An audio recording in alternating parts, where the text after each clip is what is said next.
तो सर थोड़ा सेक्टोरल भी आपका व्यू जानना चाहेंगे। अगर हम सेक्टर रोटेशन की हम अभी लगातार बात कर रहे थे, आईटी काफी स्लगिश था पूरे साल की अगर हम बात करें। साथ में पीएसयू बैंक्स को लेकर के भी यहाँ पर पिछले दिनों में काफी बेहतर परफॉर्मेंस हमें यहाँ से देखने को मिली है पीएसयू बैंक की तरफ से। अगर कल की बात करें तो कल पीएसयू बैंक का जो इंडेक्स है उसमें करीब हमें 2-2.5% की यहाँ पर हमें बढ़त होती हुई दिखी।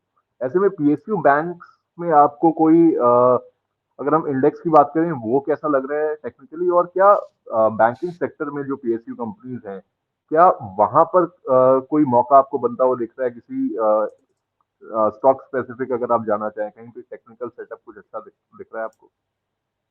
हाँ, तो अगर आप पीएसयू बैंकिंग के बारे में बात करेंगे तो एक बात काफी क्लियर है कि जैसे कि हमने कहा था कि बैंक निफ्टी में काफी दबी हुई थी ओवरऑल ट्रेंड्स, और अब जाकर जो रिलीज हो रहा है मोमेंटम, उससे एक क्लैरिटी मिल रही है कि ये जो मोमेंटम है ये और आगे जा सकती है, और हमें खरीदारी करके ही चलना चाहिए। नाउ अगर आप स्टॉक स्पेसिफिक की बात करेंगे पीएसयू बैंक्स में, तो मेरा फर्स्ट प्रेफरेंस होगा डेफिनेटली एसबीआई, क्योंकि SBI is also one of the weightage in bank Nifty. और अगर आप ओवरऑल ट्रेंड्स देखेंगे ऑलमोस्ट फ्रॉम मई, ये एक रेंज से गुजर रहा था। जब अच्छी रिजल्ट्स लेके आए दोनों क्वार्टर में, उसके बाद भी ये साल it has not been able to generate some up move. But लेकिन अब जो मार्केट का जो ओवरऑल एनवायरनमेंट है वो जब पॉजिटिव हो गया और बैंक निफ्टी स्पेशली परफॉर्म करने लगे, तो हम देख रहे हैं कि एसबीआई में ने एक अच्छा छलांग मारा है। तो मुझे लग रहा है कि एक 900 का टारगेट बन रहा है within the next 1 month. तो अगर डिप आ जाए closer toward the region of around 825, वो भी एक खरीदारी का अच्छा सपोर्ट बन रहा है। तो ओवरऑल बैंकिंग स्पेस में हमें थोड़ी मोमेंटम दिख रही है, तो एसबीआई जरूर खरीदना चाहिए। वो एक बैंक होगा।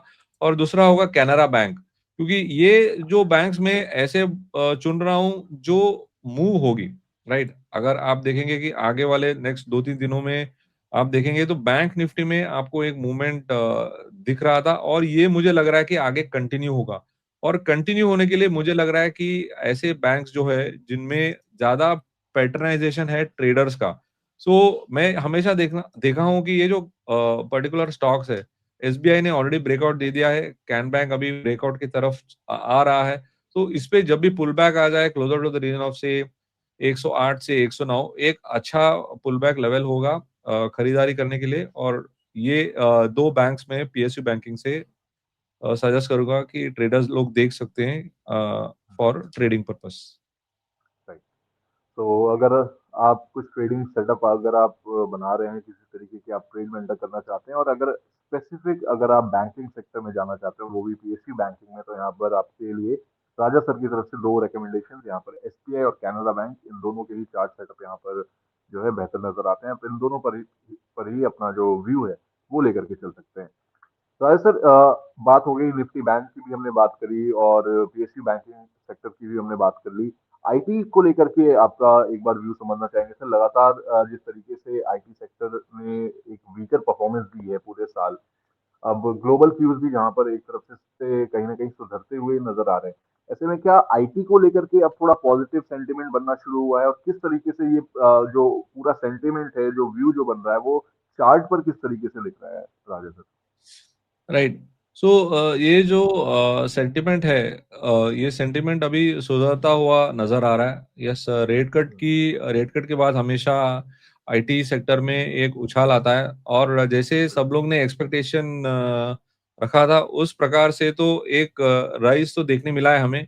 बट देन मैं मानकर चल रहा हूँ कि ये जो उछाल देखा है हमने आज, तो हमें थोड़ा टाइम देना चाहिए for this just to settle down. Yes, आप पार्टिसिपेट जरूर कर सकते हैं, लेकिन अगर आप निवेश करना चाहते हैं तो रुकिए, ये जो मूवमेंट है उसको सस्टेन होने दीजिए और उसके बाद पार्टिसिपेट कीजिए। या आप यहाँ पर पार्टिसिपेट कर सकते हैं, लेकिन एक पुल बैक का जरूर एक्सपेक्टेशन रखिए, क्योंकि इवेंट को एंटिसिपेट करते हुए इसमें हमने स्टॉक्स में ऑलरेडी काफी सारा मूवमेंट हम देख रहे हैं। सो अगर आगे चल के अगर ये मूव और आगे तेजी से चलेगा, आंसर है या हाँ। बट लेकिन यहाँ पर एक बिकवाली दबाव आ सकती है, थोड़ी मुनाफा वसूली आ सकती है। और उसकी वजह से मैं कह रहा हूँ कि थोड़ा पुल बैक पर ले सकते हैं। तो अगर आईटी स्टॉक पर अगर आपको गौर करना है, तो मैं मिड टायर आईटी कंपनी पर ज़्यादा फोकस करना चाहूँगा। जैसे एल्टिया माइंट्री हो गया, एम्फैसिस हो गया, पर्सिस्टेंट हो गया। तो मुझे लग रहा है कि या कोफोर्ज हो गया। तो ये 4 स्टॉक्स मुझे लग रहा है कि यहाँ पर आपको अच्छी तेज़ी देखने मिलेगी और ये जो स्टॉक्स है, इसमें आपको थोड़ा रणनीति आप देख सकते हैं। बट येस अगर आप लंबी अवधि के लिए देख रहे हैं, तो आपको ये समझकर चलना पड़ेगा कि आईटी सेक्टर में अभी भी काफ़ी सारे न्यूज़ फ्लोज़ हैं, जैसे एआई का इम्पैक्ट और बाकी जो ट्रम्प टैरिफ का इम्पैक्ट, अभी भी वो मसला का सॉल्यूशन मिला नहीं है। तो उसकी वजह से वो न्यूज़ फ्लो को मद्देनज़र रखते हुए हमें देखना है कि जो आईटी में अगर आपको प्रॉफ़िट बन रहा है, उसको बुक कर लीजिए, जो डिप आएगी उसमें बाय कर लीजिए। क्योंकि आईटी हमेशा एक प्रेफर्ड सेक्टर रहा करता था, बट अब जाकर थोड़ी जो पोज़ीशनिंग है अमंगस्ट द सेक्टर्स, वो थोड़ी राइट। शिफ्ट हो गई है।